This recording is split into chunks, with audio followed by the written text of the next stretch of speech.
प्रणमामि हरिप्रिये ईश्वर परमा कृष्ण सच्चिदानंद विग्रह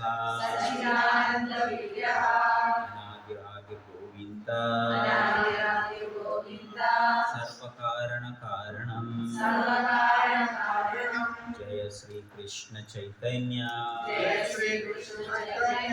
प्रभु नित्यानंद श्री अद्वैत गदाधर श्रीवासादि गौर भक्त वृंदा हरे कृष्णा कृष्णा कृष्णा हरे हरे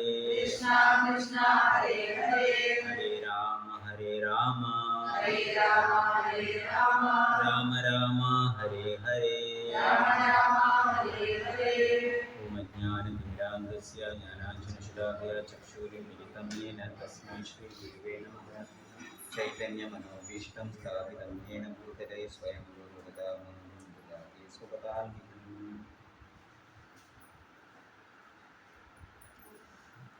हरे कृष्ण भगवद्गीത അധ്യായം 13 ശ്ലോക 23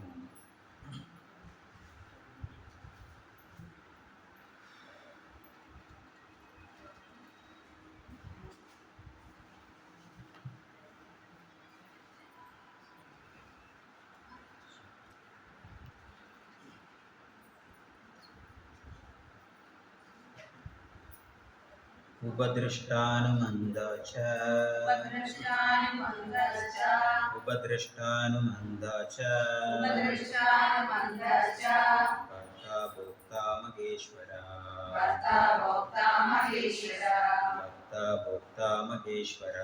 भर्ता भोक्ता महेश्वरा परमात्मेति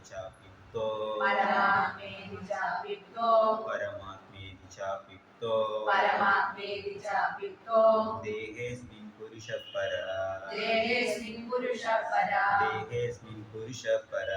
देहेऽस्मिन् पुरुषः परः उपदृष्टानुमन्दा च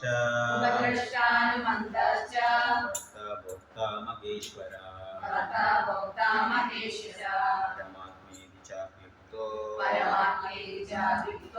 देहेऽस्मिन् पुरुषः परः उपदृष्टानुमन्दा च भोक्ता महेश्वरा परमात्मेति चाप्युक्तो देहेऽस्मिन् पुरुषः परः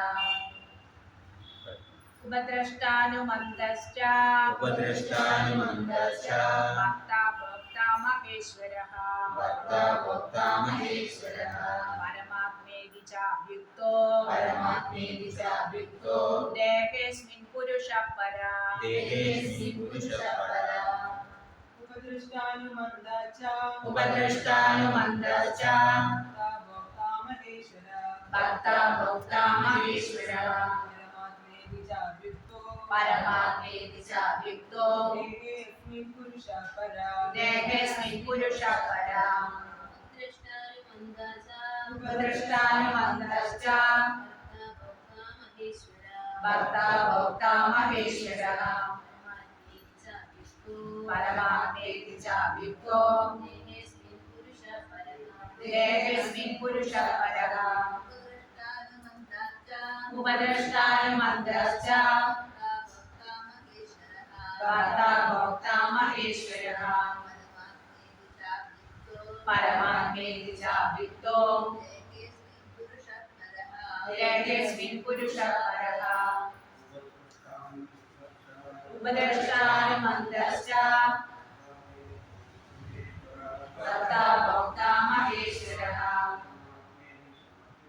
परमात्मेति चाप्युक्तो देहेऽस्मिन् पुरुषः परः उपद्रष्टानुमन्दश्च भक्ता भोक्ता महेश्वरः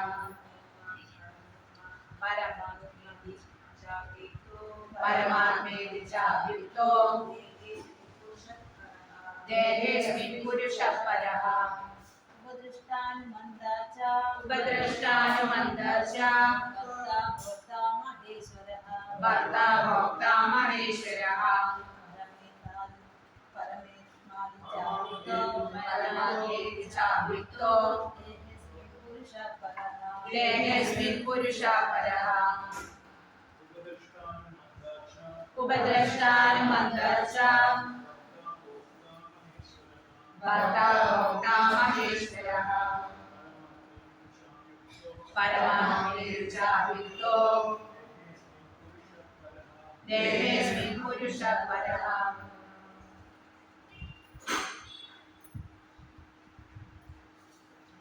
ട്രാൻസ്ലേഷൻ.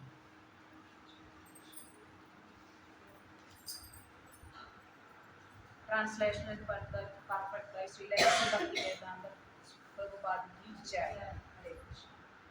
ഇന്ദ്രിയാതീതനായ ഒരു ഭോക്താവുണ്ട്. ഈ ശരീരത്തിൽ സർവാധിപതിയും ഉപദ്രഷ്ടാവും അനുമതിദായകനുമായ ആ പരമപുരുഷനെ പരമാത്മാവെന്ന് പറയും.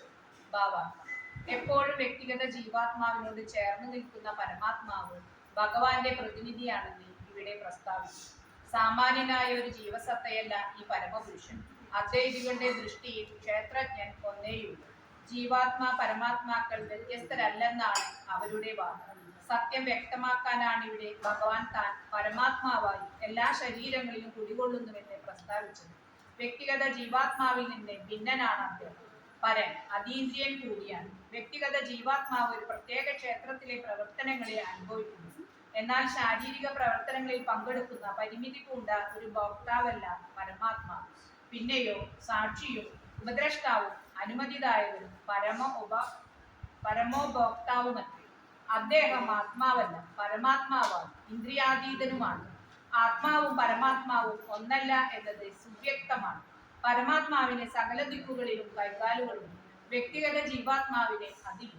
സർവേശ്വരനായ പരമാത്മാവ് വ്യക്തിഗത ജീവാത്മാവിനെ അഭീഷ്ട ഭോഗങ്ങൾ കൈവരുത്താൻ വേണ്ടി ഹൃദയത്തിൽ വാണരുളുകയാണ്. ഭഗവാന്റെ അനുമതിയില്ലാതെ ജീവന് യാതൊന്നും ചെയ്യാൻ പറ്റില്ല.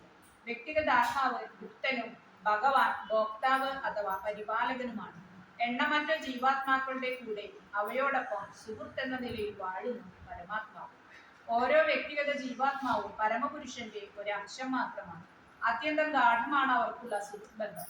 എങ്കിലും പ്രകൃതിയെ സ്വാധീനിക്കാനുള്ള ശ്രമത്തിൽ ഭഗവത് നിർദ്ദേശത്തെ തള്ളിക്കളഞ്ഞ് തന്നിഷ്ടപ്രകാരം പ്രവർത്തിക്കാനുള്ള പ്രവണതയുണ്ട് ജീവൻ.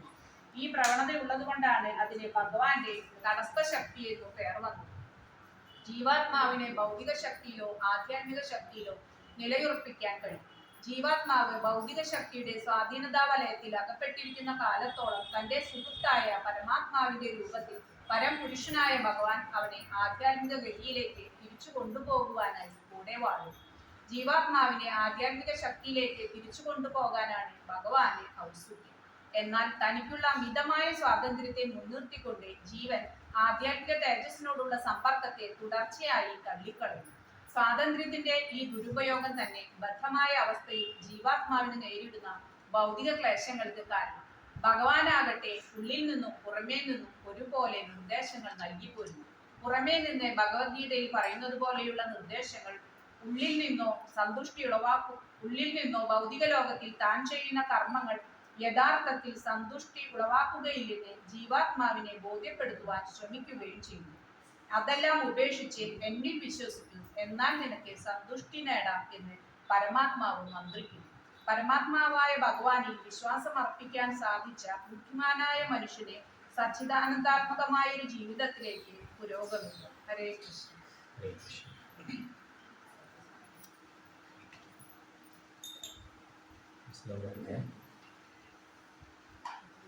ഇന്ദ്രിയാതീതനായ ഒരു ഭോക്താവുണ്ട്. ഈ ശരീരത്തിൽ സർവാധിപനും ഉപദ്രഷ്ടാവും അനുമതിദായകനുമായ ആ പരമപുരുഷനെ പരമാത്മാവ് എന്ന് പറയുന്നു. അപ്പോൾ ഇവിടെ പരമാത്മാവിനെ കുറിച്ച് പറയുന്ന ശ്ലോകം ജീവാത്മാവിനെ കുറിച്ച് കേട്ടിട്ടുണ്ട് 2ാമത്തെ അധ്യായത്തിൽ. പക്ഷെ ഇവിടെ 13ാമത്തെ അധ്യായത്തിൽ പരമാത്മാവ്. പക്ഷെ പലപ്പോഴും ആൾക്കാർ രണ്ടും ഒന്നെന്ന് വിചാരിക്കും. പ്രത്യേകിച്ച് നമ്മുടെ നാട്ടിലെ കേരളത്തിലെ ശങ്കരാചാര്യരുടെ ഫിലോസഫി ആയതുകൊണ്ട് ജീവാത്മാവും പരമാത്മാവും ഒന്ന്, രണ്ട് നാരായണനാണ്. കേൾക്കാവുന്ന ജീവാത്മാവും പരമാത്മാവും ഒന്ന് എന്ന് എവിടെ ചിന്തിക്കും? നമ്മളെ നാട്ടിൽ. അതുകൊണ്ടാണ് നാരായണ അവർ വിളിക്കുമ്പോഴും, മറ്റൊരാളെ വിളിക്കുമ്പോഴും നാരായണ എന്നാണ്. പക്ഷെ നമ്മൾ എന്താ വിളിക്കുന്നത്? പ്രഭു എന്ന് വിളിക്കും. പ്രഭു എന്ന് പറഞ്ഞാൽ എന്താണ്? മാസ്റ്റർ, യജമാനൻ. എന്ത് യജമാനൻ? ആരുടെ യജമാനൻ? ഭഗവാന്റെ യജമാനാണ്. എൻ്റെ യജമാനൻ, എൻ്റെ യജമാനൻ. കാരണം ഈ യജമാന്റെ നിന്നാണ് ഞാൻ പഠിക്കുന്നത്, കൃഷ്ണാബോധം പഠിക്കുന്നത്. അതുകൊണ്ടാണ് നമ്മൾ എല്ലാവരെയും എന്ത് വിചാരിക്കുന്നത്? എന്നേക്കാളും മാസ്റ്ററാണ്, എന്നേക്കാളും. പക്ഷെ പറയുന്നത് മാത്രമേ ഉള്ളൂ എന്നേക്കാളും മാസ്റ്റർ എന്ന്. പക്ഷെ നമ്മൾ അവരെ കൊണ്ട് എല്ലാ പണിയെടുക്കും. അതാണ് നമ്മളെ ജോലി. അപ്പോൾ പ്രഭു എന്ന് പറഞ്ഞാൽ പ്രഭുവിനെ എങ്ങനെ എത്തിക്കണം? മേലെ എത്തിയിട്ട് നമ്മൾ പ്രഭുവിന് വേണ്ടി പണിയെടുക്കണം. പക്ഷെ ഇവിടെ നേരെ തിരിച്ചാണ് നടക്കുന്നത്. അപ്പോൾ ശങ്കരാചാര്യ അവർ പറയുന്നത് എല്ലാവരെയും നാരായണ എന്ന് പറയും. കാരണം എല്ലാവരെയും ഞാൻ ആരെപ്പോലെയാണ് കണക്കാക്കുന്നത്? നാരായണനാണ്. പക്ഷെ അപ്പൊ രണ്ടും വേറെയാണോ ഒന്നാണോ? ജീവാത്മാവും പരമാത്മാവും രണ്ടും വേറെയാണ്. ജീവാത്മാവ് തന്നെയാണ്, പരമാത്മാവ് തന്നെയാണ്. നമുക്ക് ഈശ്വരനാവാൻ സാധിക്കില്ല. നമുക്ക് പല്ല് അതിനൊന്ന് തീർന്നു നമ്മളെ ഈശ്വരനൊക്കെ. നമ്മളെ ജപം പോലും തീർന്നു, അല്ലേ? കാരണം നമുക്ക് ഒരു വേദന പോലും സഹിക്കാൻ വയ്യാത്ത ഒരാൾക്ക് എങ്ങനെ ഈശ്വരനാവാൻ സാധിക്കും? അപ്പൊ ഈവൻ നമ്മളെ മാൻ ഗോഡ് എന്നൊക്കെ പറയും, ദൈവം, മനുഷ്യ ദൈവങ്ങളുണ്ട്. അപ്പൊ അവരൊക്കെ പറയും ഞാൻ ഈശ്വരനാണ്, എന്നെ പൂജിക്കുന്നു പറയും. വയറിളക്കം പിടിച്ചാൽ തീർന്നു, സ്വാമി ചുരുട്ടിങ്ങനെയായിരിക്കും, അല്ലേ? ഇനി അസുഖം വന്നാൽ എവിടെ പോയി കിടക്കും? ഹോസ്പിറ്റലിൽ കിടക്കും. ഭഗവാൻ ഹോസ്പിറ്റലിൽ പോയി കിടക്കേണ്ട ആവശ്യമില്ല. ഭഗവാൻ എല്ലാവരെയും നിയന്ത്രിക്കുന്ന വ്യക്തിയാണ്, എല്ലാവർക്കും എല്ലാ കാര്യങ്ങളും എത്തിച്ചു കൊടുക്കുന്ന വ്യക്തിയാണ്. ആ വ്യക്തിക്ക് ഇനിയൊരാളെ ആശ്രയിച്ച് ജീവിക്കേണ്ട ആവശ്യമാണ്. പക്ഷെ ഇവര് ഹോസ്പിറ്റലിൽ പോയിട്ട് എൻ്റെ ജീവനെ ഒന്ന് നീട്ടിത്തരണേ എന്ന് റിക്വസ്റ്റ് ചെയ്യണം. ഹോസ്പിറ്റലിൽ എന്തിനാണ് നമ്മൾ പോണത്? ചാവാതിരിക്കാൻ വേണ്ടിയിട്ടാണ്, അല്ലേ? എക്സ്റ്റെൻഡ് ചെയ്ത് കിട്ടാൻ വേണ്ടിയിട്ടാണ്. ഇനിവേ നമുക്കറിയാം നമ്മൾ ചത്തുപോകും. പക്ഷെ നമ്മുടെ ജീവനെ നിലനിർത്താൻ, നീട്ടി കിട്ടാനായിട്ട് നമ്മൾ റിക്വസ്റ്റ് ചെയ്യുന്നു. പക്ഷെ ഈ മനുഷ്യ ദൈവങ്ങൾ എന്ത് ചെയ്യുന്നു? ഹോസ്പിറ്റലിൽ പോയിട്ട് റിക്വസ്റ്റ് ചെയ്യും, എങ്ങനെങ്കിലും എന്നെ രക്ഷിക്കും, എങ്ങനെങ്കിലും എന്നെ രക്ഷിക്കും. ഭഗവാൻ ആരുടെ മുന്നിലെങ്കിലും പോയി യാചിക്കേണ്ട ആവശ്യമുണ്ടോ?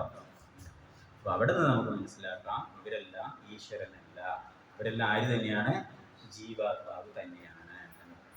അപ്പോൾ ഭഗവാൻ അവതരിക്കുമ്പോഴും അങ്ങനെയാണ്. ഭഗവാൻ ആരുടെടുത്തും പോയി യാചിക്കുന്നില്ല. ഭഗവാൻ എല്ലാം സുപ്രീമായ കാര്യങ്ങളാണ് ചെയ്യുന്നത്.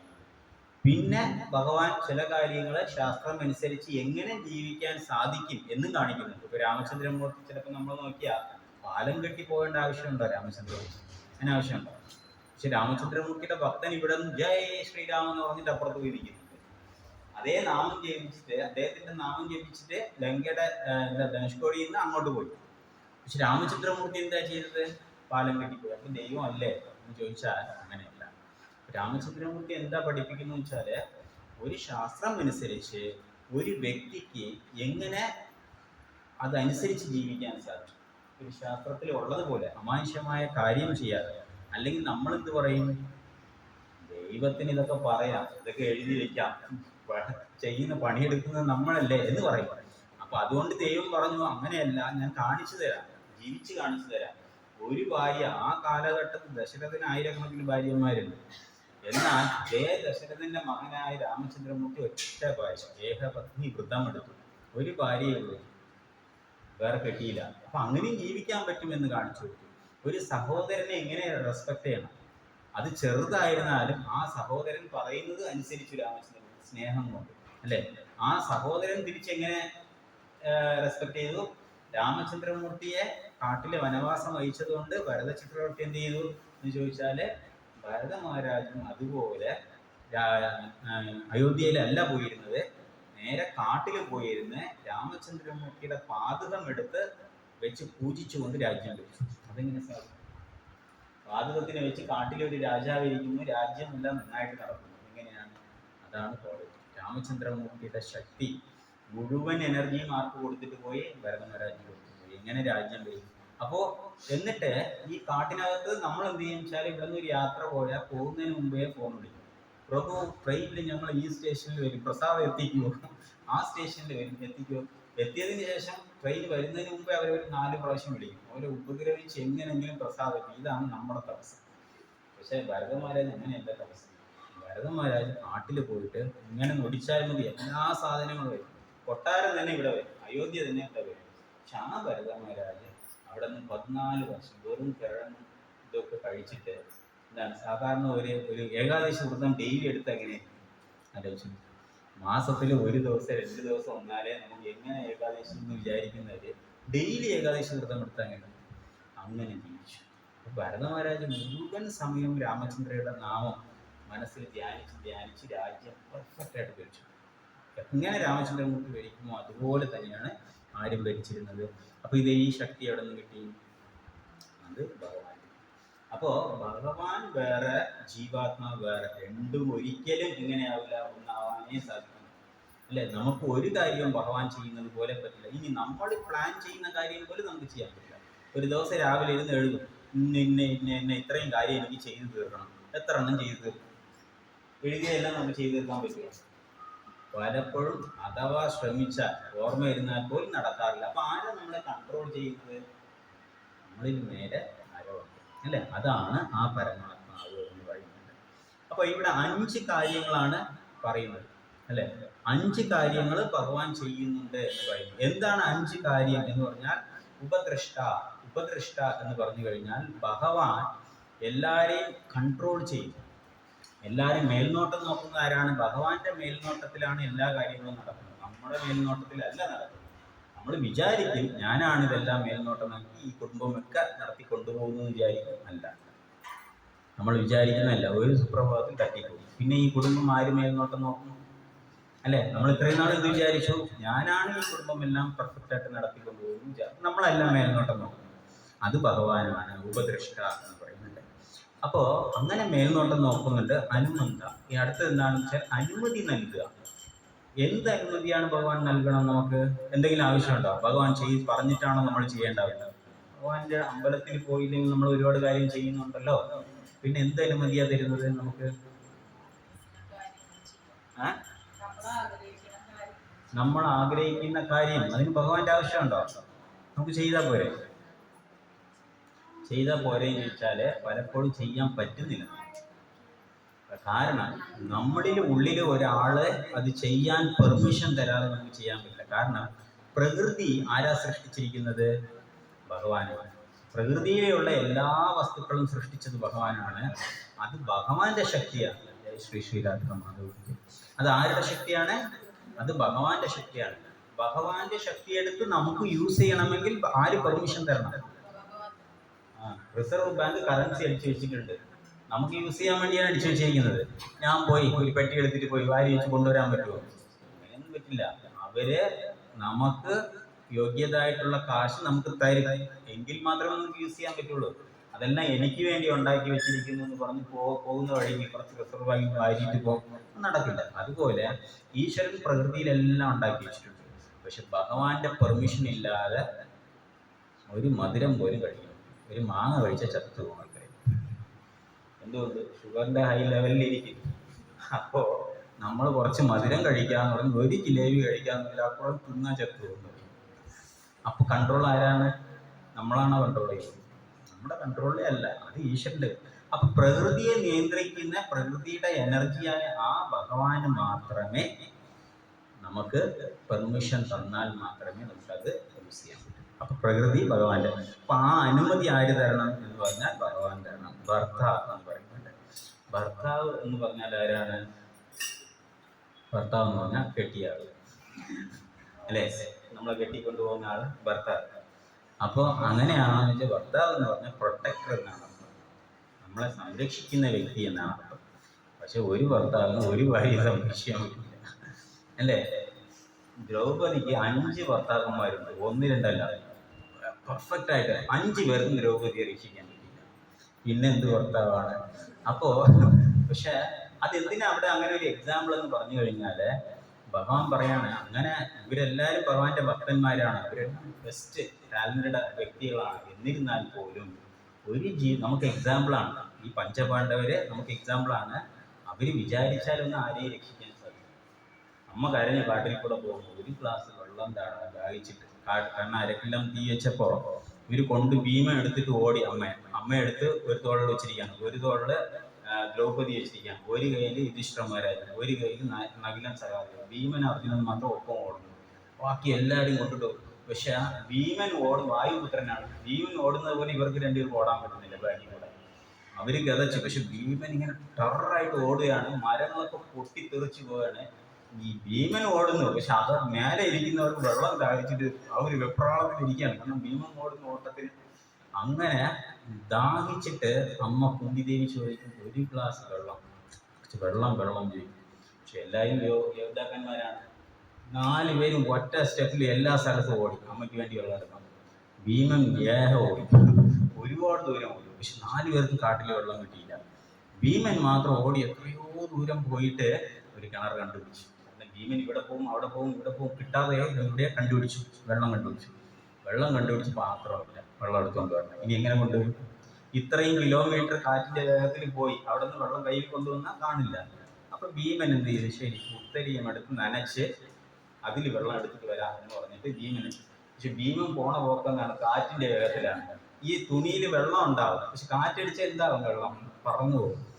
ഭീമൻ ഇവിടെ വന്ന് എത്തിയത് വെള്ളമെല്ലാം ഡ്രൈ ആയിട്ട് ഭീമൻ എന്ത് വെച്ചാല് അമ്മ വെള്ളം ചോദിച്ചു കൂടെ നോക്കി ഉണങ്ങിയിരിക്കും.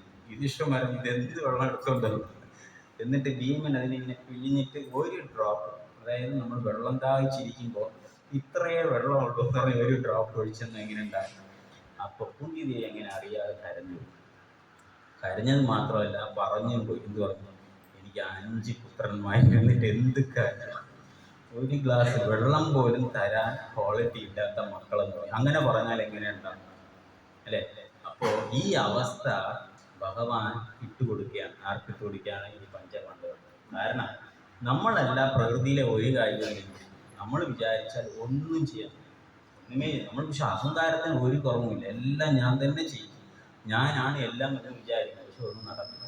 ഇതാണ് നമ്മുടെ. അതുകൊണ്ടാണ് നമുക്ക് എന്തെന്ന് പറയുന്ന അഹങ്കാര വിമൂഢാത്മാ കർത്താഹമിതി മന്യത. എല്ലാം ഞാനാണ് ചെയ്യുന്നതെന്ന് വിമൂഢാത്മാ, ബുദ്ധിയില്ലാത്ത ആത്മാക്കൾ വിചാരിക്കുന്നു എന്ന് പറയും. അങ്ങനെ അപ്പോൾ അവിടെ ആർക്കും ഒന്നും ചെയ്യാൻ പറ്റില്ല. ആരാണ് യഥാർത്ഥ ഭർത്താവ്? ഭഗവാൻ. എല്ലാവരുടെയും മെയിൻറ്റെയിനർ ആരാണ്? എല്ലാവരെയും നമ്മളെ സംരക്ഷിക്കുന്ന വ്യക്തി. അതുകൊണ്ട് ഇന്റലിജന്റ് ആയ ഗോപികൾ എന്തെങ്കിലും ചെയ്തു വെച്ചാൽ സ്വന്തം ഭർത്താവ് വിട്ടിട്ട് ഭഗവാന്റെ ബാക്കിൽ വെച്ചു. അവര് ഭയങ്കര ഇന്റലിജന്റ് ആണ്. കാരണം ഈ ഭർത്താക്കന്മാർ എന്തായാലും രക്ഷിക്കാൻ പോകുന്നില്ല. അതുകൊണ്ട് ആരെന്നെ രക്ഷിക്കും? ഭഗവാനെ രക്ഷിക്കും. അതുകൊണ്ട് ഭഗവാന്റെ ഫ്രണ്ടിൽ ഭഗവാന് വേണ്ടി ജീവിതം കൊടുക്കും. ഭഗവാനെ മരിക്കാൻ പറഞ്ഞാൽ മരിക്കും. ഭഗവാനിന് തലവേദന എന്ന് പറഞ്ഞാൽ അവർ കാര്യം, ഭഗവാനെ കണ്ടില്ല എന്ന് പറഞ്ഞാൽ അവർ ബോധം കിട്ടുകയും. അങ്ങനെ ഒരു പ്രേമം അവർക്കുണ്ടാകും. ഇങ്ങനെ യഥാർത്ഥ ഭർത്താവിനെ ആര് കണ്ടെത്തി? ഗോപികൾ കണ്ടെത്തി എന്ന് പറയും. ഭോക്താവ്. അപ്പോൾ എൻജോയർ ആരാണ് എന്ന് ചോദിച്ചാൽ യഥാർത്ഥത്തിൽ എല്ലാം എൻജോയ് ചെയ്യുന്നത് ആരാണ്? നമ്മൾ വിചാരിക്കും കാശൊക്കെ ഉണ്ടാക്കി വെച്ചിരിക്കുന്നത് എല്ലാം എനിക്ക് എൻജോയ് ചെയ്യാനാണ്. ഒന്നും എൻജോയ് ചെയ്യാൻ. കഷ്ടപ്പെട്ട് ഒരു പൈസയും ചെലവില്ലാതെ ഇങ്ങനെ ആൾക്കാർ കാശ് കൂട്ടി ബാങ്കിലിട്ട് അങ്ങ് നിറച്ച് ഇൻട്രസ്റ്റും അതിൻ്റെ ഇൻട്രസ്റ്റൊക്കെ ആക്കി വെച്ചിരിക്കും. അത് കഴിഞ്ഞ് വയസ്സായി എനിക്ക് യാത്ര പോകാൻ പറ്റില്ല, കുറച്ച് നേരം ഇരിക്കാൻ പറ്റില്ല, അല്ലെ, കഴിക്കാൻ പറ്റില്ല ആഗ്രഹിച്ചത്, നേരെ കിടന്ന ഉറക്കവും ഇല്ല. ഇവരെന്തിന് ഇത്രയും കാലം ഉണ്ടാക്കി ഇത്രയും കാശ്? ഉള്ള കാലത്ത് ഉള്ള കാശ് വെച്ച് ഇത്രയും സന്തോഷമായിട്ട് ജീവിച്ചിരുന്നെങ്കിലോ? അല്ലേ? യാത്ര പോയിരിക്കാം, ആഹാരം കഴിച്ചിരിക്കാം, നല്ല ആഹാരം കഴിച്ചിരിക്കാം, അല്ല, നല്ല വസ്ത്രം ധരിച്ചിരിക്കാം. ഒന്നും ചെയ്യാതെ ഇത്രയും കാശുണ്ടാക്കിയിട്ട് എന്ത് കാര്യം? എന്തെങ്കിലും നേട്ടമാണോ? ഒരു നേട്ടമല്ല. പക്ഷെ അതെല്ലാം ഭഗവാന് കൊടുത്തിട്ട് ചെയ്യണം എന്നുള്ളത് മാത്രമേ ഉള്ളൂ. എങ്കിൽ നമ്മൾ ഭഗവാനെ തന്നെ ഓർത്തു. ഭഗവാനാണ് ഭോക്താവ്, ഭഗവാനാണ് എൻ്റെ ഭർത്താവ്, അദ്ദേഹമാണ് എനിക്ക് എല്ലാ ചിലവിനും കാശ്. ചിലപ്പോൾ ഭർത്താക്കന്മാർ ഭാര്യയ്ക്ക് കാശ് കൊടുക്കും, ഇവരത് കറക്റ്റായിട്ട് യൂട്ടിലൈസ് ചെയ്യും, അല്ലേ? അവർ തന്നത് മുഴുവൻ 100 രൂപ കൊടുത്താൽ 110 രൂപയ്ക്ക് ചിലവാക്കി വെച്ചാലോ അവരെ റോങ് ആയിട്ട് യൂസ് ചെയ്യും. അപ്പോൾ അവർ കൊടുക്കുന്ന കാശിനെ എങ്ങനെ യൂസ് ചെയ്യണം, എവിടെ യൂസ് ചെയ്യണം എന്നറിയാം. അതുപോലെ ഭഗവാൻ തരുന്ന കാശിനെ എവിടെ യൂസ് ചെയ്യണം, എങ്ങനെ യൂസ് ചെയ്യണം എന്ന് അവർ പഠിച്ചിരിക്കണം നമ്മൾ. അപ്പോൾ ഭോക്താവ്. ഇനി എന്താണ്? മഹേശ്വര എന്ന് പറയുന്നത്. എല്ലാവരുടെയും ഈശ്വരൻ ആരാണ്? ഭഗവാനാണ്. എങ്ങനെയാണ് എല്ലാവരുടെയും ഈശ്വരൻ? ഇന്ദ്രനെടുത്താലും ചന്ദ്രനെടുത്താലും വരുണനെടുത്താലും കാലനെടുത്താലും യമനെടുത്താലും എല്ലാവരുടെയും ഈശ്വരൻ ആരാണ്? ഭഗവാനാണ്. കാരണം യമനെ കണ്ട് എല്ലാവരും പേടിക്കും. പക്ഷെ യമൻ ആരെ കണ്ട് പേടിക്കും? ആ ഭഗവാനെ കണ്ട് പേടിക്കും. ആ ഭഗവാൻ ഇപ്പം ആരെ കണ്ട് പേടിച്ചു? ഒരു ഗോപിയെ കണ്ട് പേടിച്ചു. യശോദ വടിയെടുത്തോണ്ട് വന്നപ്പോൾ കൃഷ്ണൻ ഭയങ്കര തേങ്ങി കരയുന്നു. എന്തിനാ ഇത്രയും കരയുന്നതെന്ന് ചോദിച്ചു കഴിഞ്ഞാൽ അമ്മ അടിക്കുമെന്ന് പേടിച്ചിട്ട്. പക്ഷേ ഈ പേടിക്കുന്ന ആളെ കണ്ട് ആരാ പേടിക്കുന്നത്? യമരാജൻ പേടിച്ചു നിൽക്കും ഭഗവാനെ കണ്ടാൽ. ഭഗവാൻ പറയുന്നത് അതേപടി ചെയ്യുന്ന വ്യക്തിയാണ് യമരാജൻ. പക്ഷെ ആ വ്യക്തി ഇപ്പം ആരെ കണ്ട്? ഒരു പരിശുദ്ധ ഭക്തനെ കണ്ട് പേടിക്കും. അപ്പൊ അത്ര സ്നേഹമാണ് ഭഗവാൻ എന്ന് മനസ്സിലാക്കുക. നമ്മളൊക്കെ ആരെ കണ്ടാ പേടിക്കും? യമനെ കണ്ടാ പേടിക്കും. അപ്പോ യമനെ കണ്ട് പേടിക്കുന്നവര് നല്ല ഡിവോട്ടി അല്ല. അപ്പോൾ യമനെ കണ്ടാലും സ്നേഹം ഉണ്ടാവണം. കാരണം യമരാജാവ് ഭഗവാന്റെ ഭയങ്കര പ്രിയ ഭക്തനാണ്. ആ യമനെ കണ്ട് പേടിക്കേണ്ട ആവശ്യമില്ല. ഭക്തി ആ മൂഡിൽ വരുമ്പോൾ യമരാജാവ് നമുക്ക് ഫ്രണ്ടായിട്ട് തോന്നും. ഇതാ വന്നിരിക്കുന്ന എന്നെ കൃഷ്ണന്റെ കൊണ്ടുപോകാൻ എന്ന് നമുക്ക് തോന്നും. അപ്പൊ അത് നേരെ നമ്മൾ എവിടെ തന്നെ പോകും? അപ്പൊ നമ്മൾ എന്തായാലും ഭൗതിക ലോകത്തിൽ പേടിച്ചേ മതിയാവും. ഒന്നെങ്കിൽ നമ്മൾ എങ്ങനെ പേടിക്കും എന്ന് പറഞ്ഞു കഴിഞ്ഞാൽ ഭൗതികമായിട്ട് ഭഗവാനെ പേടിച്ച് നമ്മൾ കൃഷ്ണാബോധത്തിൽ ജീവിക്കണം. അങ്ങനെ നമ്മൾ ഭഗവാനെ പേടിച്ച് ജീവിച്ചില്ല എന്നുണ്ടെങ്കിൽ ആരെ കണ്ട് പേടിക്കേണ്ടി വരും? യമനെ കണ്ട് പേടിക്കേണ്ടി വരും എന്ന് പറയാം. അപ്പോൾ ഇതിന് ബെസ്റ്റ് എക്സാമ്പിളാണ് ധ്രുവ മഹാരാജ്. ധ്രുവ മഹാരാജിനെ നോക്കിക്കഴിഞ്ഞാൽ കൊച്ചുകുട്ടിയാണ്, 5 വയസ്സ് കുട്ടിയാണ്. 5 വയസ്സ് കുട്ടിക്ക് ഈ 5 കാര്യവും എക്സ്പീരിയൻസ്ഡ് ആയി അല്ലേ? അതായത് ഉപദൃഷ്ട എന്ന് പറഞ്ഞാൽ സൈലന്റ് സാങ്ഷനർ. അതായത് എല്ലാ കാര്യവും ഭഗവാൻ ഹൃദയത്തിൽ ഇരുന്നു കൊണ്ട് എല്ലാം വാച്ച് ചെയ്തു. കൃഷ്ണൻ എല്ലാ കാര്യവും വാച്ച് ചെയ്തു. ഒരു കാര്യം വാച്ച് ചെയ്യാതില്ല. നമ്മൾ വിചാരിക്കും ആരും കാണുന്നില്ല, ആരും അറിഞ്ഞില്ല എന്ന് വിചാരിക്കും. ഒന്നും അറിയാതില്ല, എല്ലാം നോക്കി വെച്ചു ക്ലിയറായിട്ട്. ഇങ്ങനെ ധ്രുവ മഹാരാജന് ഒരു ആഗ്രഹം ഉണ്ടായി. എന്താണ് ആഗ്രഹം? ധ്രുവ മഹാരാജന്റെ ആഗ്രഹം അച്ഛൻ്റെ മടിയിലിരിക്കുക, അതായത് രാജ്യസ്ഥാനം കിട്ടുക, അടുത്ത രാജാവാകണം എന്നുള്ള ആഗ്രഹമായിരുന്നു 5 വയസ്സ് കുട്ടിയുടെ ആഗ്രഹം. അപ്പോൾ ആ കുട്ടി വീട് വിട്ട് ഇറങ്ങി തിരിച്ചപ്പോൾ ആ കുട്ടിക്ക് ഇറങ്ങി തിരിക്കാനുള്ള കാരണം ആരായിരുന്നു? അമ്മ ഉപദേശം കൊടുത്തു അല്ലേ?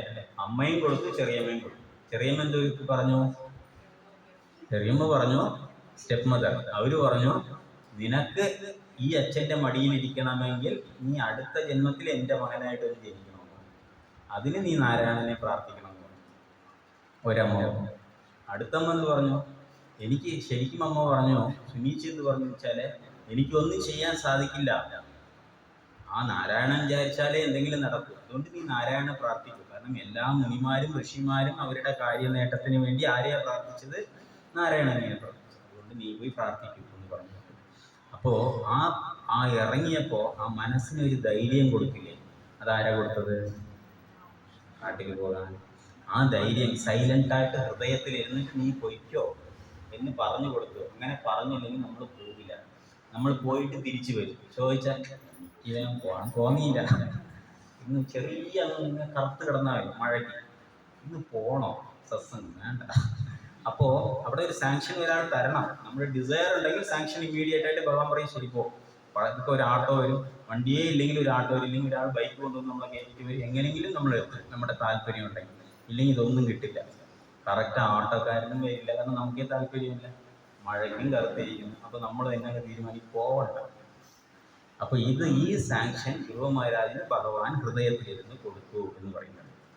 ഇനി ആ പെർമിഷൻ, അതായത് നമുക്കെല്ലാം ഇപ്പം പറഞ്ഞത് തന്നെയാണ് ഫ്രീ വില്ല്. നമുക്ക് എല്ലാവർക്കും സ്വാതന്ത്ര്യമായിരുന്നു അതിൻ്റെ ക്രിയേഷൻ. അതായത് ഭഗവാന് വേണമെങ്കിൽ നമ്മളെ പറഞ്ഞതുപോലെ ചെയ്യിപ്പിക്കാൻ പറ്റും, ഇങ്ങനെ തന്നെ ചെയ്യണം, ഒന്നും നമ്മുടെ ഇഷ്ടപ്രകാരമല്ലാതെ ഭഗവാന്റെ ഇഷ്ടത്തിന് ചെയ്യിപ്പിക്കാൻ പറ്റും. പക്ഷെ ഭഗവാൻ ചെയ്യിപ്പിക്കുന്നുണ്ടോ? ഇല്ല. നമുക്ക് ഫ്രീ വില്ല, ഇഷ്ടമുണ്ടെങ്കിൽ ചെയ്യും. അർജുനൻ്റെ അടുത്ത് ഇത്രയും ഉപദേശം കൊടുത്തിട്ട് അർജുന എനിക്ക് കേട്ടേ ഇല്ലെങ്കിൽ നിന്നെ കൊന്നുകളയും അങ്ങനെ വല്ലതും പറഞ്ഞു? ഇല്ല. എന്താ പറഞ്ഞു? കരിഷ്യേ വചനം തവ. അർജുന ഞാൻ എല്ലാം പറഞ്ഞു, വേണമെങ്കിൽ അനുസരിക്ക്, വേണ്ടെങ്കിൽ വേണ്ട. അത് കഴിഞ്ഞിട്ട് ഒരു ശ്ലോകം കൂടെ പറഞ്ഞു. എന്തു പറഞ്ഞു? മച്ചിത്ത സർവദുർഗാണി മത്പ്രസാദ തരിഷ്യസി അതചേത്വം അഹങ്കാര നശ്രോഷ്യസി വിനക്ഷ്യസി എന്ന് പറഞ്ഞു. മച്ചിത്ത സർവദുർഗാണി, എന്നെയാണ് നീ ചിത്തത്തിൽ കൊണ്ട് നടക്കുമെങ്കിൽ സർവദുഃഖാണി, എല്ലാ ദുഃഖങ്ങളിൽ നിന്ന് നിനക്ക് രക്ഷപ്പെടാം. അതചേത്വം അഹങ്കാര, അല്ല നീ അഹങ്കാരമാണ് കാണിച്ചുവെങ്കിലോ ശ്രോഷ്യസി വിനക്ഷ്യ, നിനക്ക് നാശവും സംഭവിക്കും എന്ന് പറഞ്ഞു. അപ്പൊ ഭഗവാൻ ഒരിടത്ത് വാണിംഗ് കൊടുത്തു, ഒരിടത്ത് എന്ത് ചെയ്ത്? ഫ്രീഡം. അതായത് ഇതാണ് കറക്റ്റായിട്ടുള്ള ഇത്. നമുക്ക് ഒരാളെ ഫോഴ്സ് ചെയ്യാനുള്ള ഒരു റൈറ്റ്സും ഇല്ല. ഇൻ കേസ് നമ്മുടെ വീട്ടിൽ ഒരാൾ കൃഷ്ണബോധം പ്രാക്ടീസ് ചെയ്തില്ലെങ്കിൽ അവരടി കൊടുത്ത് മാറ്റാൻ പറ്റില്ല. അപ്പൊ നമുക്ക് എന്ത് ചെയ്യാൻ? പറയാനേ പറ്റും. ജപിക്ക്, വായിക്ക്, കൃഷ്ണന്റെ അനുഗ്രഹം ഉണ്ടാവും, ഒന്നാവാൻ സാധിക്കും എന്ന് പറയാം. പക്ഷെ ചെയ്യുന്നതും ചെയ്യാത്തത് ആരുടെയാണ്? ആ ജീവാത്മാവിൻ്റെ ഫ്രീ വില്ല. പക്ഷെ നമുക്ക് ഇനിയൊരു കാര്യം ഞാൻ പ്രാർത്ഥിക്കാം. കാരണം എല്ലാവരുടെ ഹൃദയത്തിലും ഭഗവാൻ ഇരിക്കുന്നുണ്ട്. ഭഗവാനെ അവരുടെ മനസ്സിനെ ഒന്ന് മാറ്റി തരണം. അപ്പോൾ ഭഗവാൻ നമ്മുടെ പ്രാർത്ഥന അവർക്ക് കേൾപ്പിക്കും. അപ്പോൾ നമുക്ക് അതിനൊരു എക്സ്പീരിയൻസ് ഉണ്ട്. നമ്മൾ മനസ്സിലിങ്ങനെ ഒരാളെ ഞാൻ ഡീപ്പായിട്ട് ഇങ്ങനെ വിചാരിക്കാം എന്ത് ചെയ്യണമെന്ന് തക്കാന്ന് കോൾ വരും. കറക്റ്റ് ടൈമിൽ നമ്മൾ വിചാരിച്ചത് ഫോൺ വരുന്നത് ഒന്നുപോലെ അല്ലേ? എല്ലാവർക്കും എക്സ്പീരിയൻസ് ഉണ്ടാവും. അപ്പോൾ നമ്മൾ ഉടനെ പറഞ്ഞു 100 ആയുസ്, ഇപ്പം മനസ്സിൽ വിചാരിച്ചോളൂ നീ വിളിച്ചു പറയും. പക്ഷെ ഇത് ആരാ കമ്മ്യൂണിക്കേഷൻ ചെയ്തത്? അത് ഭഗവാനാ ചെയ്തത്. അപ്പോൾ ഭഗവാൻ എല്ലാവരുടെ ഹൃദയത്തിലുണ്ട്. അതുകൊണ്ടാണ് പ്രാർത്ഥനയ്ക്ക് ഒരിക്കലും നഷ്ടം ഉണ്ടാവില്ല. പ്രാർത്ഥിക്കുന്നത് ആ പ്രാർത്ഥന ആര് കേൾക്കും? ഭഗവാൻ കേൾക്കും എന്നുള്ളതാണ്. ഇനി ധ്രുവ മഹാരാജ് കാട്ടിൽ പോയപ്പോൾ ഭർത്താവ് കാട്ടിൽ ആരാ പ്രൊട്ടക്ട് ചെയ്തത്? ധ്രുവ മഹാരാജിനെ. ഇത്രയും എന്താ പറയുക, വന്യമൃഗങ്ങളൊക്കെ ഉള്ള കാടാണ്, ഫുഡില്ല, ഒന്നുമില്ല. 5 വയസ്സിൽ കുട്ടി എന്ത് കഴിക്കണമെന്നോ ഇത്രയും നാൾ സ്വർണ്ണ പ്ലേറ്റിൽ വാരി കൊടുത്തുകൊണ്ടിരുന്നതാണ്. ഇപ്പോൾ കാട്ടിൽ 5 വയസ്സ് കുട്ടി പോയി, ഒന്നുമേ അറിയില്ല. ആദ്യമായിട്ട് കാട്ടിൽ വീട് വിട്ട് ഇറങ്ങിപ്പോയി. ആ ധൈര്യം ഭഗവാൻ കൊടുത്തു അല്ലേ? ശക്തി കൊടുത്തു. ഇപ്പം എന്താണ്? പ്രൊട്ടക്ഷൻ കൊടുത്തു. എങ്ങനെ കൊടുത്തു? കറക്റ്റ് ടൈമിന് ആ ഫ്രൂട്ട്സ് കഴിക്കണം എന്ന് പറഞ്ഞു കൊടുത്തു. ഫ്രൂട്ട്സ് കിട്ടി. അടുത്ത ദിവസം ഫ്രൂട്ട്സ് കഴിക്കേണ്ട, കിഴങ്ങ് കഴിക്കണം എന്ന് പറഞ്ഞു കൊടുത്തു. കിഴങ്ങ് കഴിച്ചു. അടുത്ത ദിവസം എന്താണ്? വെള്ളം മാത്രം കുടിച്ചാൽ മതി എന്നുള്ള കാര്യം പറഞ്ഞു കൊടുത്തു. വെള്ളം മാത്രം കുടിച്ചു. അടുത്തത് ഉണങ്ങിയ ഇല കഴിച്ചാൽ മതി എന്ന് പറഞ്ഞു. ഉണങ്ങിയ ഇല കഴിച്ചു. അടുത്ത കാറ്റ് മാത്രം കുടിച്ചിരുന്നാൽ മതി. ഇതൊക്കെ ആരാ ഇൻസ്ട്രക്ഷൻ കൊടുത്തത്? ഇത് കുടിച്ചാൽ ഇത്രയും എടുത്തുകൊണ്ട് ആരോഗ്യമായിട്ടിരുന്നു. ഈ ഇമ്മ്യൂണിറ്റി പവർ ആരാ കൊടുത്തത്? അപ്പോൾ ഭഗവാനാണ് പ്രൊട്ടക്ട്, വേറെ ആരുമല്ല പ്രൊട്ടക്ട്. അപ്പോൾ ധ്രുവ മഹാരാജിനെ പ്രൊട്ടക്ട് ചെയ്ത ആരാണ്? അത് ഭഗവാൻ തന്നെയാണ് എന്ന് പറയുന്നുണ്ട്. ഇനി ആ യോഗ അല്ലെങ്കിൽ എന്താ പറയുക, ഭോക്താവ്, എൻജോയർ ആരാണ് എന്ന് ചോദിച്ചു കഴിഞ്ഞാൽ ഭഗവാനാണ് എല്ലാവരുടെയും എൻജോയർ. പക്ഷെ ധ്രുവ മഹാരാജ് ചെയ്ത തപസ് കണ്ടിട്ട് സന്തോഷിച്ചു. ഏറ്റവും ഒരു മോന് ചെയ്യുന്ന ഒരു ആക്ടിവിറ്റീസിൽ ആരായിരിക്കും ഏറ്റവും കൂടുതൽ സന്തോഷിക്കുക? അച്ഛനും അമ്മയും അല്ലേ? വേറെ ആർക്കും അത്ര സന്തോഷം ഉണ്ടാവില്ല. അവൻ നന്നാകുമ്പോൾ, അവൻ ചെയ്യുന്ന ഓരോ കാര്യം പെർഫെക്റ്റ് ആകുമ്പോൾ ആർക്കായിരിക്കും ഏറ്റവും കൂടുതൽ സന്തോഷിക്കുക? അതേപോലെ അഹം ബീജപിതപ്പെട്ട ഞാൻ എല്ലാവരുടെയും അച്ഛനാണെന്ന് പറയുന്ന ആ ഭഗവാൻ ധ്രുവ മഹാരാജ് ചെയ്യുന്ന തപസ്സിൽ സന്തോഷിച്ചിട്ട് ഇമ്മീഡിയറ്റ് ആയിട്ട് വന്നു. യോഗിമാർ യുഗങ്ങളായിട്ട് തപസ് ചെയ്തിട്ട് യോഗിയുടെ ഫ്രണ്ടിൽ ആരും വന്നില്ല? വിഷ്ണു വന്നില്ല അല്ലേ? ജ്ഞാനികൾ ഉള്ള ശാസ്ത്രങ്ങളെല്ലാം പഠിച്ചു, കാണാതെ പഠിച്ചു, ഉപനിഷത്ത് പഠിച്ചു, പുരാണങ്ങൾ പഠിച്ചു, അവരുടെ ഫ്രണ്ടിലും വന്നില്ല. അവർക്കൊക്കെ ഭഗവാന്റെ വിരലിൻ്റെ ആ എഡ്ജസ് മാത്രമേ കാണാൻ പറ്റൂ എന്ന് ശ്രീമദ് ഭാഗവതത്തിൽ പറയുന്നുണ്ട്, 6ാമത്തെ സ്കന്ധത്തിൽ അല്ലേ? അവർക്കൊക്കെ ഭഗവാൻ നേരിട്ട് കാണാൻ പറ്റില്ല. ഭഗവാന്റെ നഖത്തിൻ്റെ ഒരു പോയിന്റ് മാത്രമേ കാണാൻ സാധിക്കത്തുള്ളൂ. പക്ഷെ അത്രയും എൻജോയ്മെന്റ് അവർക്ക് കിട്ടത്തുള്ളൂ ആധ്യാത്മികത്തിൽ. ധ്രുവ മഹാരാജിന്റെ ഫ്രണ്ടിൽ വന്നു. കാരണം എന്തുകൊണ്ട്? അത് എൻജോയ് ചെയ്തു. അദ്ദേഹം ചെയ്യുന്ന തപസ്സിനെ ആര് എൻജോയ് ചെയ്തു? ഭഗവാൻ എൻജോയ് ചെയ്തു. അതുകൊണ്ടാണ് ഇത് ശക്തി കൊടുത്തത്, വന്നതും എന്ന് പറയുന്നത്. ഇനി മഹേശ്വര എന്ന് പറയുന്നുണ്ട്. ഭഗവാൻ എല്ലാവരുടെ ഹൃദയത്തിലും ഇരിക്കുന്ന വ്യക്തിയാണ്. അപ്പോൾ അതുകൊണ്ട് ധ്രുവ മഹാരാജിന്റെ ആഗ്രഹം എന്താണ് എന്ന് മനസ്സിലാക്കിക്കൊണ്ട് എന്ത് ചെയ്തു? ആ പെർമിഷൻ ആരാ കൊടുത്തത്? ഭഗവാൻ. അപ്പൊ ധ്രുവ മഹാരാജിന്റെ ആഗ്രഹം ആര് സാധിച്ചു കൊടുത്തു? ഭഗവാൻ സാധിച്ചു. ധ്രുവ മഹാരാജ് എന്ത് ചോദിച്ചു? ഫൈനലി എന്ത് ചോദിക്കാൻ വേണ്ടി തപസ് ചെയ്തു? അച്ഛൻ്റെ മടിയിലിരിക്കണം, അതുപോലെ രാജ്യം വേണമെന്ന് ചോദിച്ചു. പക്ഷെ ഭഗവാൻ വന്നപ്പോൾ എന്ത് ചോദിച്ചു? ഒന്നും വേണ്ട. ഭഗവാനെ കണ്ടപ്പോൾ ആ സൗന്ദര്യത്തിൽ അട്രാക്റ്റ് ആയിട്ട് എനിക്ക് ഒന്നും വേണ്ട, ഇപ്പം എനിക്ക് ഭഗവാനെ മാത്രം കണ്ടാൽ മതി എന്ന് പറഞ്ഞു. എങ്ങനെ ഗോപി പറഞ്ഞോ? ഗോപികളുടെ അടുത്ത് കൃഷ്ണൻ ചോദിച്ചു എന്ത് വേണം? അപ്പരേഹം. എന്താണ്? എനിക്ക് തിരിച്ചൊന്നും ചെയ്യാൻ പറ്റുന്നത്, എന്ത് വേണം? നല്ല ഡ്രസ്സ് തരട്ടെ. പെണ്ണുങ്ങൾക്കാവുമ്പോൾ ഡ്രസ്സ് ഇഷ്ടം. അതുകൊണ്ട് കൃഷ്ണൻ അത് ചോദിച്ചു.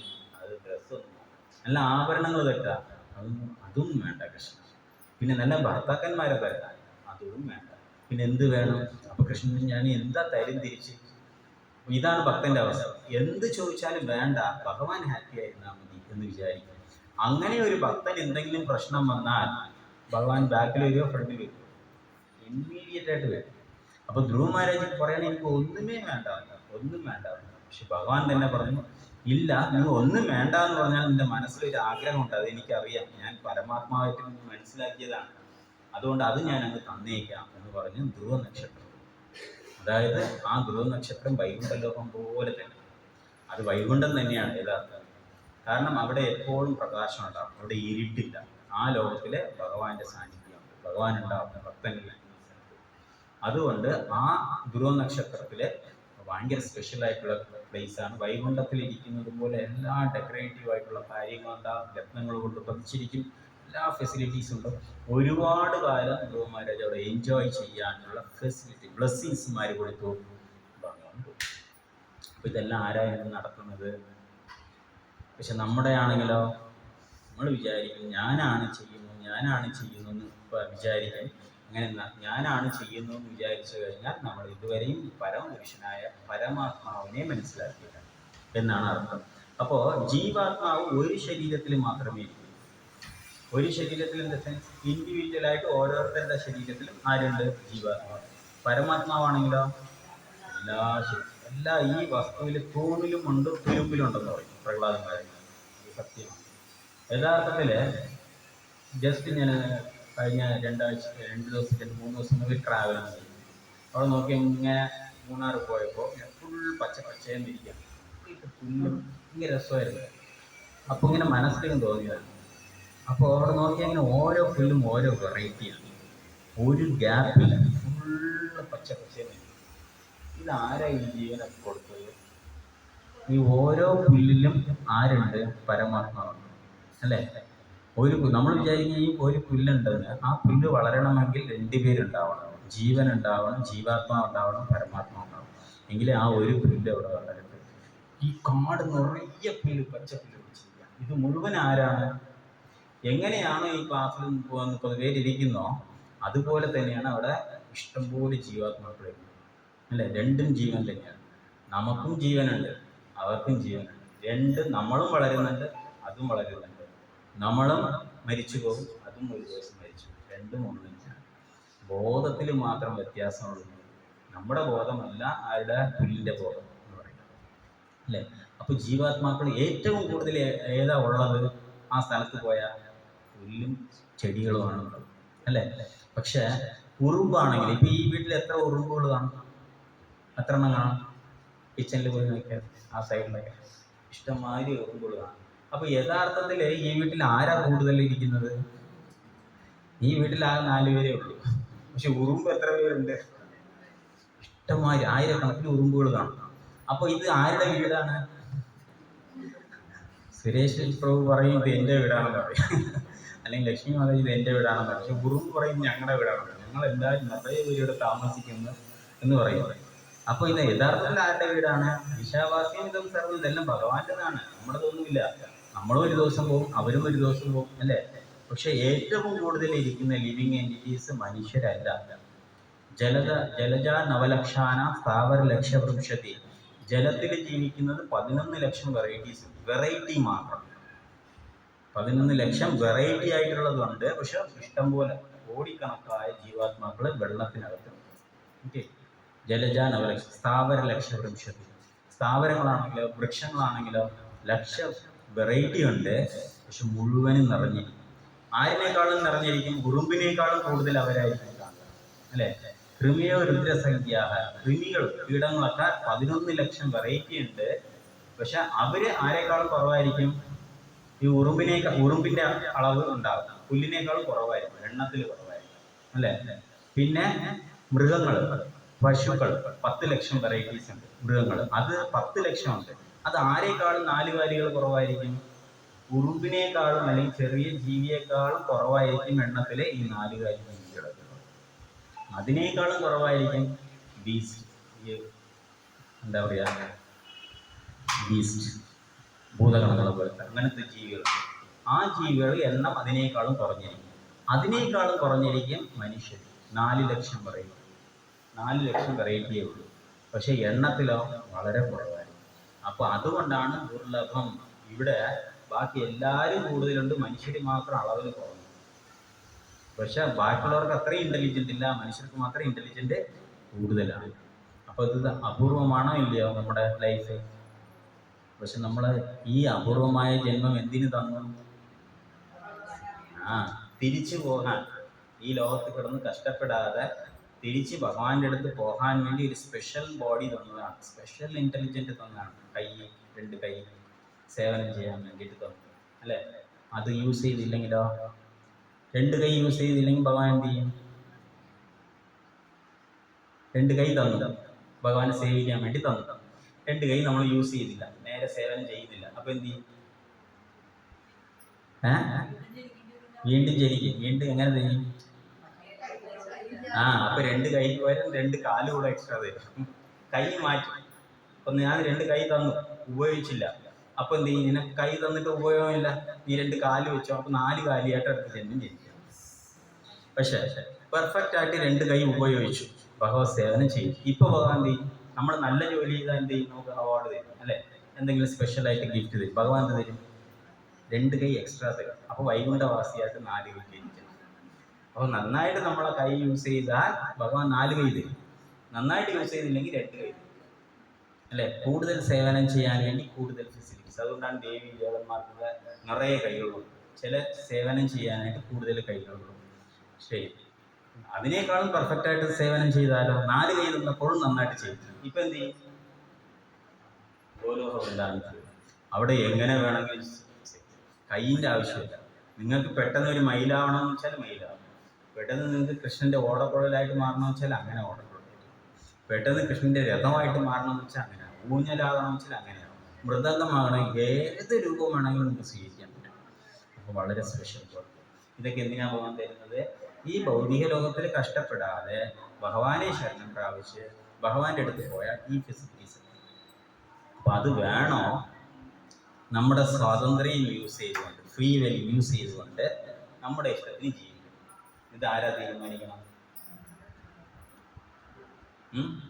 നമ്മളാണ്. അത് ഭഗവാനുമല്ല തീരുമാനിക്കണം. പക്ഷെ നമുക്ക് സിൻസിയറിറ്റി ഉണ്ടെങ്കിൽ നമുക്ക് ചിലപ്പോൾ ചെയ്യാൻ പറ്റില്ല, നമുക്ക് നേരെ സാധന ചെയ്യാൻ പറ്റില്ല, നേരെ വായിക്കാൻ പറ്റില്ല, വായിക്കാൻ അറിയില്ല, അല്ലെങ്കിൽ എന്താ പറയുക, നമുക്ക് കോൺഷ്യസ് ആയിട്ട് ബോധത്തോടു കൂടി ചെയ്യാൻ പറ്റില്ല, ഇതൊന്നും പ്രശ്നമില്ല. പക്ഷെ നമുക്ക് ആഗ്രഹം ഉണ്ടെങ്കിൽ ഭഗവാൻ അറേഞ്ച് ചെയ്ത് എങ്ങനെയാണോ നാരദ മുനിയെ ധ്രുവ മഹാരാജിനെ അറേഞ്ച് ചെയ്ത് കൊടുത്തോ, അല്ലേ? കാട്ടിൽ പോയി അമ്മയുടെ വാക്കൊക്കെ കേട്ടിട്ട്, പക്ഷെ കാട്ടിൽ പോയപ്പോൾ ധ്രുവ മഹാരാജിനെ ആദ്യം ഡിസ്കറേജ് ചെയ്തു, പിന്നെ എൻകറേജ് ചെയ്തു. ഡിസ്കറേജ് ചെയ്യുന്നത് എങ്ങനെ ചെയ്തു? ചെറിയ കുട്ടിയാണ്, കാട്ടിലിരുന്ന മൃഗങ്ങൾ വന്ന് തിന്നിട്ട് പോകും, അതുകൊണ്ട് വീട്ടിൽ പോയിക്കോ, പിന്നെ വലുതായിട്ട് വന്നാൽ മതി എന്ന് പറഞ്ഞു. പക്ഷെ ധ്രുവ മഹാരാജ് എന്ത് പറഞ്ഞു? ഇല്ല, എന്തൊക്കെ വന്നാലും ശരി തന്നെ, ഞാൻ തപസ് ചെയ്യും. അപ്പോൾ നാരദമുനിക്ക് സന്തോഷം. ഉടനെ നാരദമുനി എന്ത് ചെയ്തു? പിന്നെ എങ്ങനെ തപസ് ചെയ്യണം എന്നുള്ള കാര്യം പഠിപ്പിച്ചു കൊടുത്തു നാരദമുനി കാട്ടിൽ. കാരണം അദ്ദേഹം എക്സ്പീരിയൻസിലുള്ള വ്യക്തിയാണ്. അതുപോലെ നമുക്ക് ആഗ്രഹമുണ്ടെങ്കിൽ ഇമ്മീഡിയറ്റ് ആയിട്ട് ഭഗവാൻ അറേഞ്ച് ചെയ്യും, എങ്ങനെ പഠിക്കണം, എങ്ങനെ സാധന ചെയ്യണം, എങ്ങനെ ആ ഗൈഡൻസ് എല്ലാം ഭഗവാന്റെ നേതൃത്വത്തിൽ നമുക്ക് അതിനെ അക്സെപ്റ്റ് ചെയ്യണം എന്നുള്ളതാണ് നമ്മൾ. ഒരു ഗൈഡൻസ് തരുമ്പോൾ, ഒരു ടീച്ചർ നമ്മളെ പഠിപ്പിക്കുമ്പോൾ നമ്മളില്ല ഞാൻ ഇങ്ങനെ നടക്കൂ എന്ന് പറഞ്ഞാൽ അവരെന്ത് ചെയ്യും? ഗവൺമെൻറ് സ്കൂളിൽ പോലെ പറഞ്ഞാൽ കേട്ടില്ലെങ്കിൽ ഞാൻ ഒന്നും പറഞ്ഞു കേട്ടില്ല, എങ്ങനെ വിടും, കുറച്ച് നേരം എങ്ങനെയെങ്കിലും സമയം ഓടിപ്പോയി, നമ്മളെ സമയം ഓടിപ്പോവും, അല്ലേ? സമയം ഓടിപ്പോവും, നമ്മളൊന്നും ചെയ്യില്ല. അപ്പോൾ ആ സമയത്തിൻ്റെ കാര്യം പറയുമ്പോൾ കാലക്ഷേപോണ കർത്തവ്യം ക്ഷീണമായേ ക്ഷണേ യമസ്യ കരുണാനാസ്തി കർത്തവ്യം ഹരികീർത്തനം. കാലക്ഷേപോണ കർത്തവ്യം, കാലം കൃത്യമായിട്ട് ഡ്യൂട്ടി ചെയ്യും, എണ്ണീട്ടേയിരിക്കും, ഓരോരുത്തരെയും എണ്ണീട്ടിരിക്കും, കൗണ്ട് ഡൗൺ, 99, 98, 97, 96 ഇങ്ങനെ കൗണ്ട് ഡൗൺ ആയിക്കൊണ്ടേ എല്ലാവരെയും എണ്ണും, സെപ്പറേറ്റ് കോളായിട്ട് എണ്ണിക്കൊണ്ടിരിക്കും. ആര്? കാലം, കർത്തവ്യം കൃത്യമായിട്ട് ചെയ്യും. യമസ്യ കരുണാനാസ്തി, യമനാണെങ്കിൽ ഒരു കാര്യമേ ഇല്ല, സമയം പറഞ്ഞ സമയത്തിന് അങ്ങ് എടുത്തോണ്ട് പോകും. അയ്യോ ആ കഞ്ഞി ഒന്ന് കുടിച്ചോട്ടെ, അമ്മ കൊടുത്ത ചായ ഇല്ല അതൊന്ന് കുടിക്കട്ടെ, ഇതൊന്നും നോക്കൂല. അതിന് മുമ്പ് സമയം ഇങ്ങനെ ടൈം നോക്കിക്കൊണ്ടിരിക്കും, 1 സെക്കൻഡ് 1/2 സെക്കൻഡ് എടുക്കുക, പിന്നെ അവിടെ ഒരു ദയവില്ല. ആർക്ക്? അതുകൊണ്ടാണ് ദയവില്ല. കാലക്ഷേപോണ കർത്തവ്യം ക്ഷീണമായ ക്ഷണേന്മാർ, സമയം ഇങ്ങനെ കുറഞ്ഞുകൊണ്ടേയിരിക്കുന്നു. യമസ്യ കരുണാനാസ്തി, യമനാണെങ്കിൽ കാരുണ്യമില്ല. കർത്തവ്യം ഹരികീർത്തനം, അതുകൊണ്ട് പറയാണ് നിങ്ങളുടെ കർത്തവ്യം ഹരികീർത്തനമാണെന്ന് പറയും. ഇതൊക്കെയാണ് അവർ ചെയ്യുന്നത്. നിങ്ങൾ എന്ത് ചെയ്യണം? ഹരിനാമം ജപിക്കും, മുടങ്ങാതെ ജപിക്കും, ഹരിനാമം ജപിച്ച് ഭഗവാനെ സ്മരിച്ചിരിക്കൂ. അപ്പൊ അതാണ് നമ്മൾ ചെയ്യുന്നത്. ആ കർത്തവ്യം കൃത്യമായിട്ട് ചെയ്താൽ നമുക്ക് കൃത്യമായിട്ട് എവിടെ എത്താം? ഭഗവാന്റെ എത്താം. അല്ലെങ്കിൽ കറങ്ങി തിരിച്ച് ഇവിടെ തന്നെ വന്ന് എങ്ങനെ വരും എന്നറിയില്ല. ഭഗവത്ഗീത പഠിച്ചവർക്കാർക്കും തിരിച്ച് 4 കാലിൽ വരണ്ട, പക്ഷെ വരണം. ഭഗവത്ഗീത പഠിച്ച വ്യക്തികൾക്ക് അല്ലെങ്കിൽ നാമം ജപിച്ചവർക്ക് ഒരിക്കലും 4 കാലിൽ വരേണ്ടി വരില്ല. സ്വല്പം അഭ്യസ ധർമ്മസ്യ ത്രായത്തെ മഹതോപയ. എവിടെ വിട്ട് അവിടെ നിന്ന് തുടങ്ങാമെന്ന് പറഞ്ഞു അവർക്ക് മാത്രം. എന്നാലും ഇവിടെ ഇപ്പം തന്നെ സാഹചര്യമൊക്കെ മാറി. ഇപ്പം മൊബൈൽ മാത്രമേ ഉള്ളൂ. നാളെ ഇനി എന്തൊക്കെ വരുമെന്ന് അറിയില്ല. ഇപ്പം മൊബൈൽ ഉള്ളതുകൊണ്ട് എല്ലാം മറക്കും നമ്മൾ. നാളെ എന്തൊക്കെ നമ്മുടെ ഫ്രണ്ടിൽ വരും മറക്കാൻ വേണ്ടിയിട്ടെന്നുള്ളതൊന്നും അറിയില്ല. അതുകൊണ്ട് ഉറപ്പാണ് മറപ്പിക്കാനുള്ള കാര്യങ്ങൾ കൂടുതലേ വരും. പണ്ടത്തെക്കാളും കൂടി വരും. അതുകൊണ്ട് എന്ത് ചെയ്യണം? ഈ ലൈഫ് ടൈം തന്നെ ഇൻ്റലിജൻ്റ് ആയിട്ട് ഇപ്പം തന്നെ അത് യൂട്ടിലൈസ് ചെയ്ത് തിരിച്ചു പോകാനുള്ള ശ്രമം. അതാണ് ഇൻ്റലിജൻ്റ് ആയിട്ട് വരുന്നത്. ഇനി ഒരു സമയം, ഇനി ഒരു കാലം. ചിലരെ ഡിവോട്ടീസൊക്കെ ഉണ്ട്. പ്രഭു ഞാനൊന്നും ക്വാളിഫൈഡ് അല്ല പ്രഭു, വരാം ഇനി ഒരു ജന്മം വരാം, ഡിവോട്ടി ആയിട്ട് ഞാൻ ഒന്ന് ജനിച്ച്. നിങ്ങൾ ജനിക്കും ഡിവോട്ടി ആയിട്ട്, എല്ലാം ശരിയാണ്. പക്ഷെ സാഹചര്യം എല്ലാം വില്ലന്മാരായിരിക്കും. ചുറ്റി ആരായിരിക്കും? ജപിക്കാൻ വിടില്ല. എങ്ങനെ പ്രഹ്ലാദന്മാരതിനെ ആര് ഹിരണ്യേശു വിട്ടില്ലയോ അതുപോലെ അസുരന്മാരിങ്ങനെ നിറഞ്ഞു. ഇപ്പൊ ചൈതന്യ മഹാപ്രഭുയുടെ കാരുണ്യം കൊണ്ട്, പ്രഭുപാദിന്റെ കാരുണ്യം കൊണ്ട് നമുക്ക് ഇത്രയും ഫെസിലിറ്റീസ് കിട്ടി. തീർച്ചയായും കിട്ടില്ല അങ്ങോട്ട് വരുമ്പോൾ. ഓക്കെ, അതുകൊണ്ട് എന്ത് ചെയ്യണം? ഇൻ്റലിജൻ്റ് ആയിട്ട് ഇരുന്നിട്ട് ഈ കാലത്ത് തന്നെ ഈ കാരുണ്യം അങ്ങ് യൂസ് ചെയ്തുകൊണ്ട്, പാടാണ്, ബുദ്ധിമുട്ടാണ്, പ്രകൃതി നിയമം എല്ലാം മറികടന്ന്. പക്ഷെ അത് ഈസിയാണ്. ഭഗവാന്റെ അനുഗ്രഹം ഉണ്ടെങ്കിൽ ഈസിയാണ്. ഭഗവാന്റെ ബ്ലെസ്സിങ്സ് ഉണ്ടെങ്കിൽ ഈസിയാണ്. അപ്പം നാമം ജപിച്ചാൽ തന്നെ മതി, എല്ലാ അനുഗ്രഹങ്ങളും മുടങ്ങാതെ.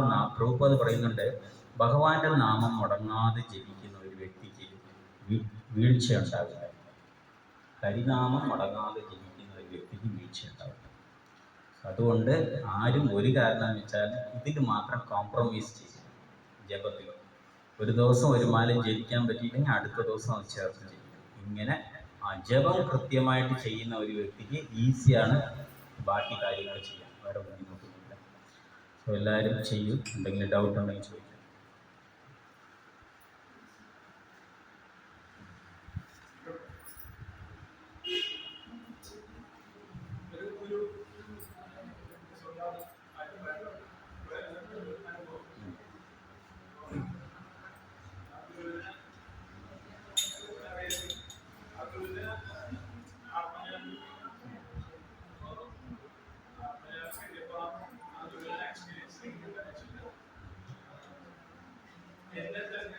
അതെ.